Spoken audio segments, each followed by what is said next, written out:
lampi may bang azinge kaching ampoy pagkain ng lovin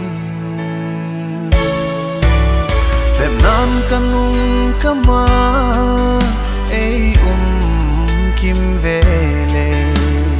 nang lovin palzo pungi pagkain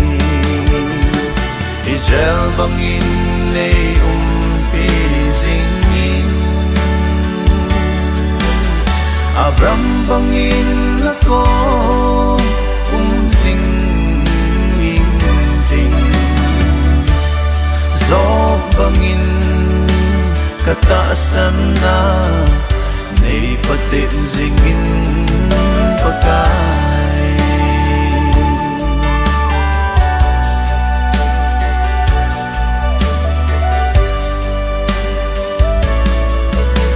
Samang zalmon kunlay sunga Cesa gelin kisinan kadim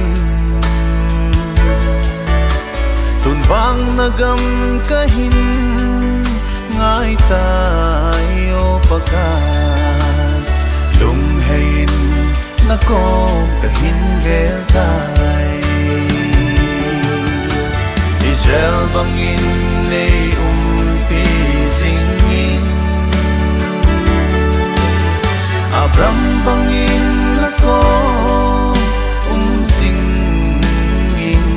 ting Zob bangin kataasan na naipatin zingin pagkay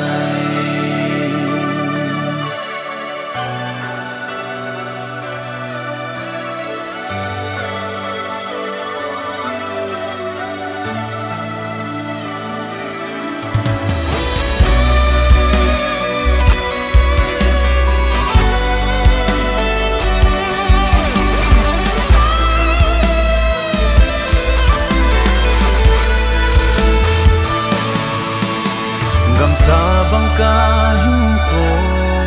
hiidya Hichan pichu nay nahoy ham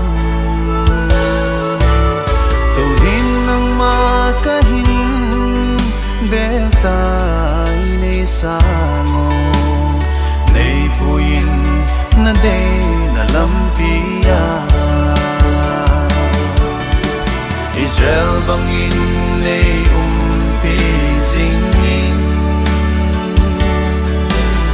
Abram bangin ako singing ting Zob bangin kataasan na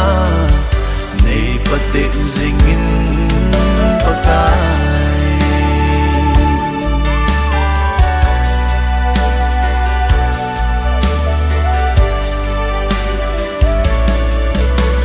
Kinep na cheng kui hung hi hen